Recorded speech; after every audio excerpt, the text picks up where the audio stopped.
Spike's RT blog date, June 20th, 2011. Alright, I got a lot of stuff to talk about, so let's get right to it. First of all, some of you had saw my previous videos saying that RT was going to close down. But sometime after that, the owner, Spike Nico, has made a message saying that sometime after that there was a surge of support, so Rainbow Tiger will be staying. As for the simulator, it still might be sold off to someone else, but the club will stay. So that's a bit of good news. So for the next few shows, I will be asking for some donations to try to keep the club running. But for those of you that support us, thank you very much. So now we're going to keep Rainbow Tiger going. Okay, let's see what else we got. The media is going after us again.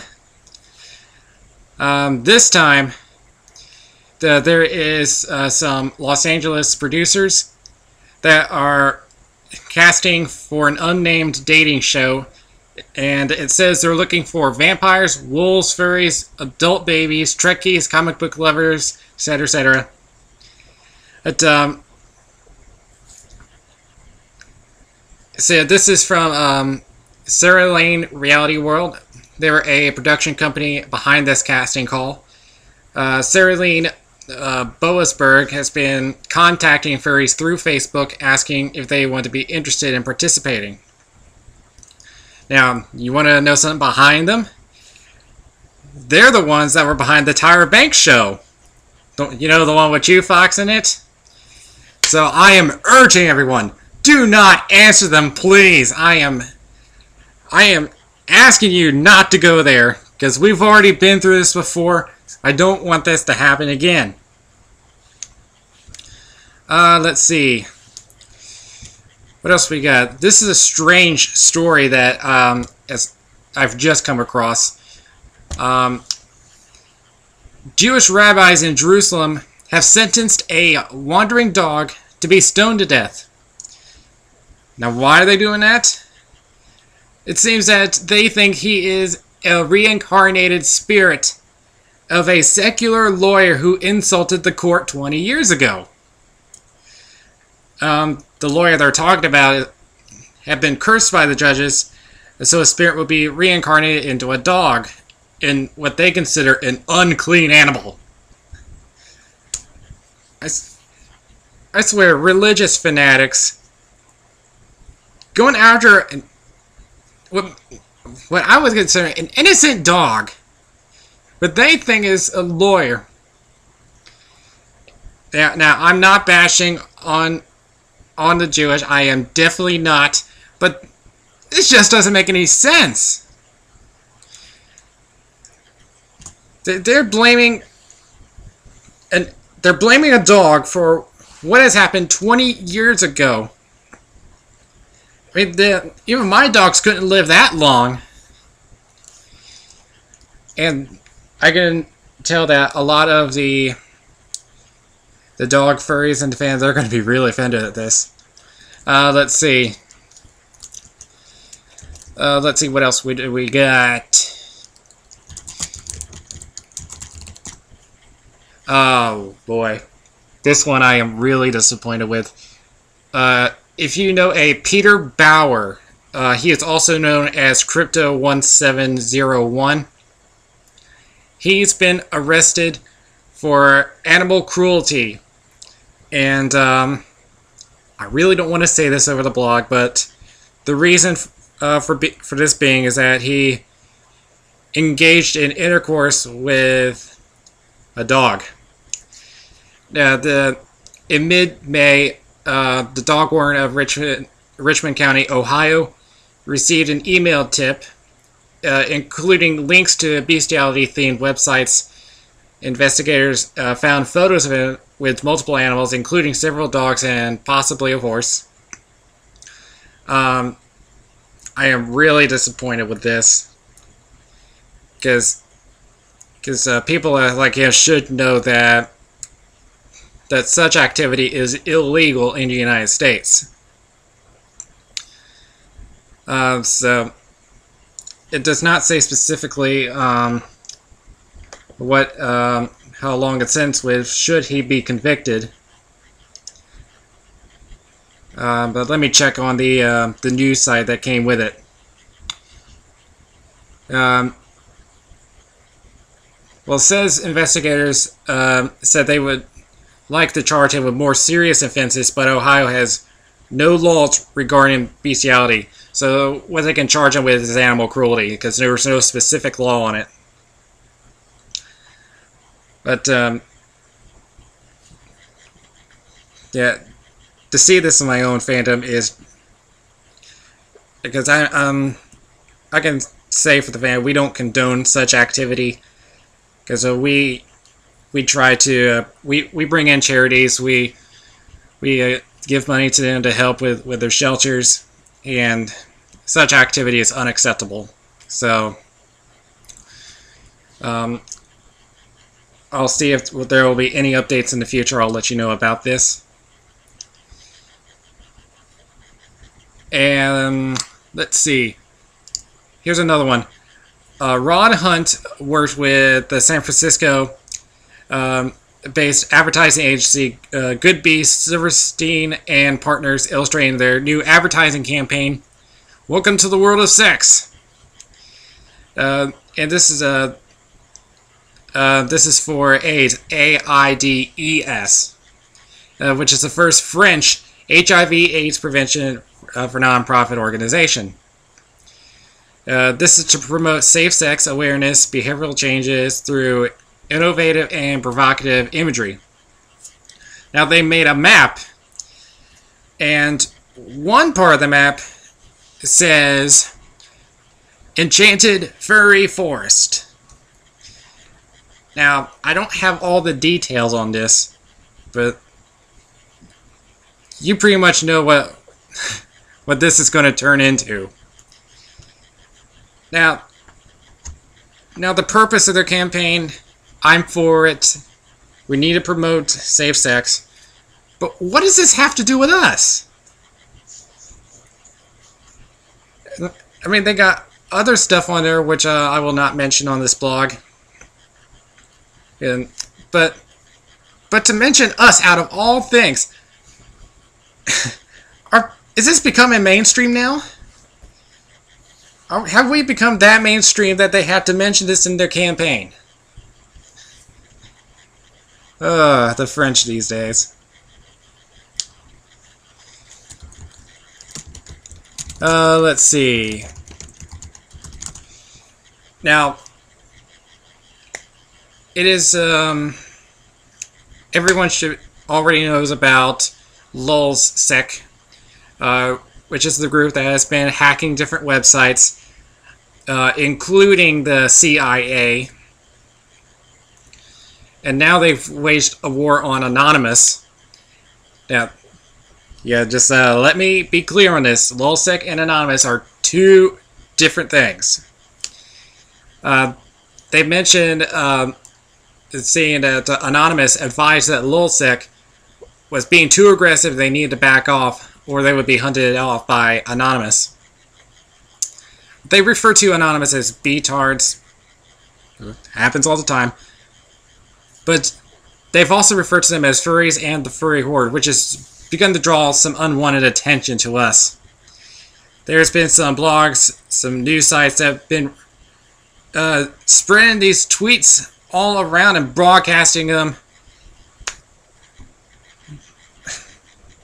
They brought unwanted attention to us. Well, for what reason, I have no idea. Since then, there's been some hits on the Furry News Network site from several U.S. government IP addresses, one of them including the Department of Defense. Nothing has happened so far, but if anything related to gaming websites goes offline, it is likely that Lulzsec may be responsible for it. So we'll keep you up to date with this. But let's talk about something different. Another social community is now going into beta. It's called Paws. It's been created by Fur Affinity founder Alcora. The site was launched about 18 days ago on June 2nd. It did went down for 2 days for a security issue. They feature multi-picture character profiles, folders, and a safe for work login option. So far, they only support images and stories. They are playing music. Now, it was originally going to be named Art Paws, but it's been renamed over a trademark issue. But if you can, check it out. They will be adding some stuff. So it seems to be getting a lot of social networks lately. We've been having Fur Affinity. Then what was the one I mentioned before? MyFur, and there was one other one. I can't remember what it was now.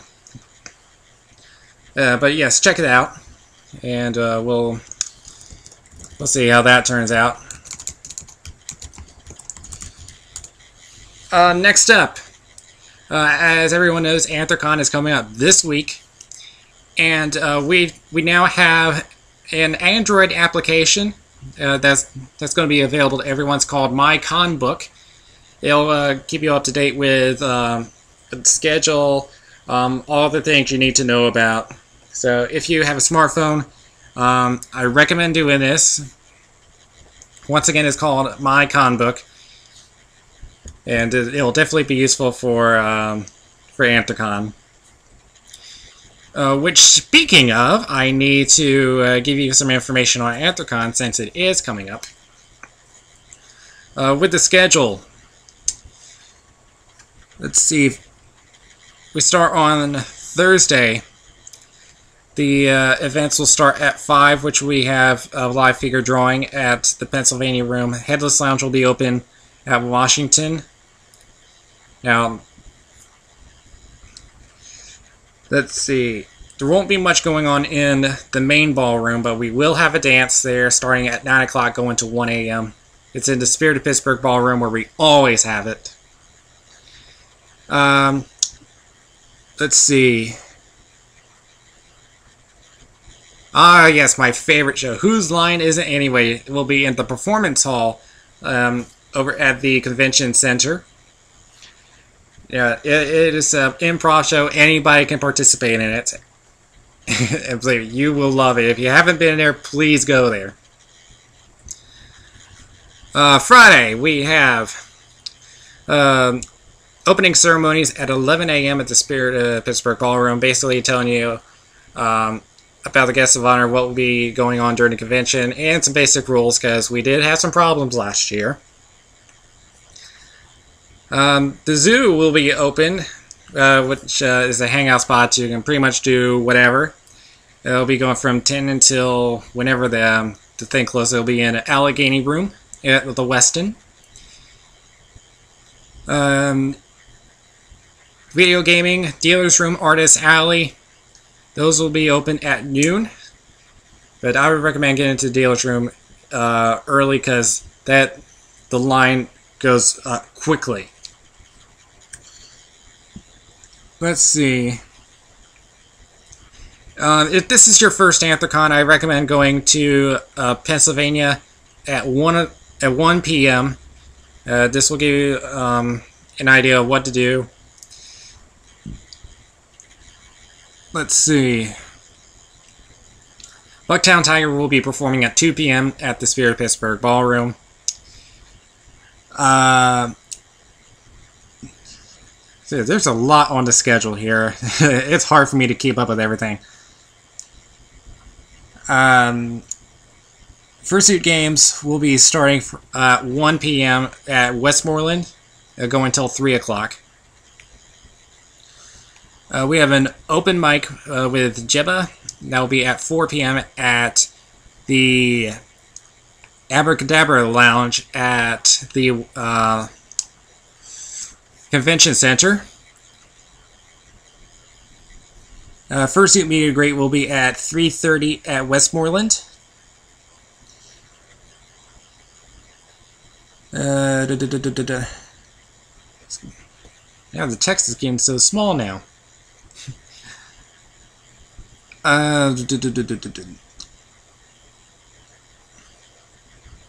And we have a Last for One dance workshop at Pennsylvania at the West End. That will be at 6:30, going till 8:30. The guests of honor will be having a panel at 7 p.m. at the Spirit Pittsburgh Ballroom. Artists and dealers reception that'll be taking place at 9 p.m. going to 11. This is invitation only. This will be at the art show, which will be basically a dealer's room. It's all packed into one. Dance competition trials will be at 9 o'clock going till 11 at the Abracadabra Lounge. To the Ranting Griffin will be performing at 8:30 at the Spirit Pittsburgh Ballroom. Get there early, it tends to get packed. If you go to Furry for Life, there is a meet and greet at 9 o'clock at Pennsylvania going till 11. Whose Line Is It Anyway will be having another performance at 10 p.m. going till midnight at the Performance Hall. At the same time, there will be a dance at the Spirit Pittsburgh Ballroom from 10 till 2. And if you want a fursuit-friendly dance, there will be one at Westmoreland, which will be at the Westin Hotel. That will be going from 10 till 11:30.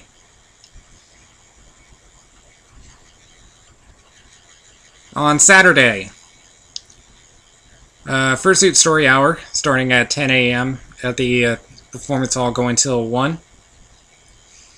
Dealer's Room, Art Show, Artist Alley, Headless Lounge, all of them will be open at 10.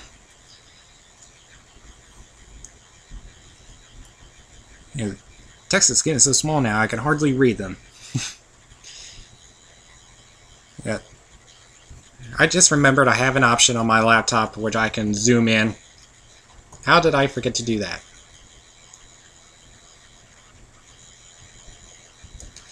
Let's see. That's better. Okay, okay, let's see.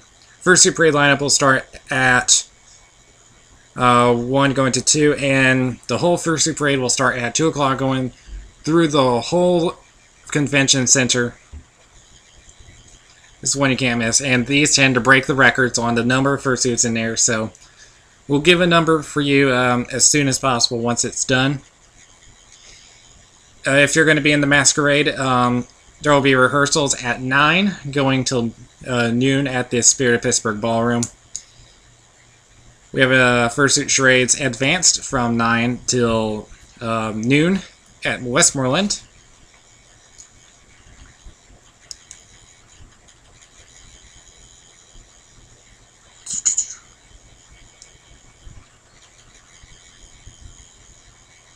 I'm trying to find... oh yes, the Paw and Pets Live will be at 3:30 at the Puppetorium.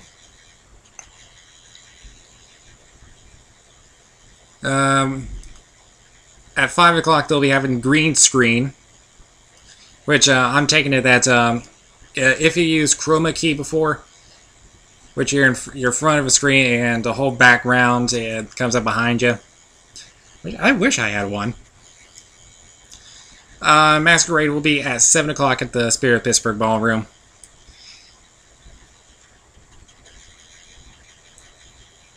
And then right after that,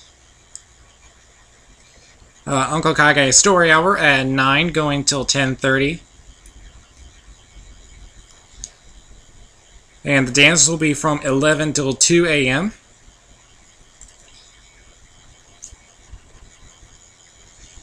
One I'm going to go to Rock Band Tournament from 10 till 1 at Butler with the video game room, which we assign it to. On Sunday, all the Dealers Room, Art Show, Artist Alley, Headless Lounge, they'll be open at 10 as always. Hand Libs Improv Show at the Puppetorium, which will go from 10 till 11:30. Let's see. First dance competition finals will be from noon till 2 at Spirit Pittsburgh Ballroom. We have a charity auction at the Abracadabra Lounge from 1 till 2.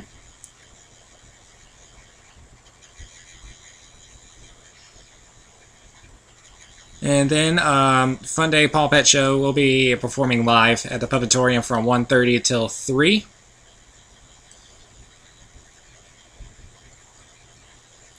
And we have a charity performance with 2 and Hokage from 3:30 till 5. Now you need to pay for a ticket to get in there, and because this is for charity. Closing ceremonies at 5:30 till 6:30, but we should have a dead dog party right after. So those are some of your events on the schedule. If you want to look at the whole schedule, you go to anthrocon.org and to go to the schedule, or you can download the MyConbook app for your smartphone. The guests of honor for this year, we have Andy Runton, and he is the creator of the breakout all ages series of graphic novels Allie, featuring a kind-hearted little owl who's always searching for new friends and adventure, relying on a mixture of symbols and expressions to tell his silent stories. Andy's work showcases both his gift for characterization and his love of birds, animals, and the outdoors. His animated and heartwarming style has made him a favorite of both fans and critics alike. The Owlie series has earned him multiple awards in the comics and graphic novel community, including the Howard E. Day Memorial Prize, the Hari Award, 2 Ignatz Awards, and the 2006 Eisner Award for Best Publication for a Younger Audience. And he lives in the greater Atlanta area. Joining him will be Peter S. Beagle. He is widely considered America's greatest living fantasist and has millions of fans around the world. He was born in New York City in 1939 and raised in the Bronx. He wrote his first novel, A Fine and Private Place, at the age of 19, producing such works as The Folk in the Air, The Innkeeper's Song, and Tamsin. His classic, The Last Unicorn, has sold more than 5 million copies in more than 20 languages worldwide and was made into a critically acclaimed animated film in 1982. He has been honored with multiple awards, including the Hugo Nebula, the Inkpot Award, and the WSFA Small Press Award, and was a nominee for the World Fantasy Award. And he now currently lives in Northern California. And guess what? He's a graduate of the University of Pittsburgh. So, this should be interesting. Let's see, who's our charity for this year? It is Toonseum. Or Toonseum, I should say. It's a local museum promoting a deeper appreciation of cartoonists and their work through hands-on workshops, community outreach, cartoon-oriented educational programming, and exhibitions of original cartoon art. There will be a charity auction, and we'll also have a table for them at the dealer's den. So we usually have charities for shelters. This one's very different. What else do I need to mention? I don't think there's anything else I have to mention, so it's pretty much everything we need. So I will be seeing everyone at Anthrocon for those of you that are going. And let's have a good time. So SpikePath logging out.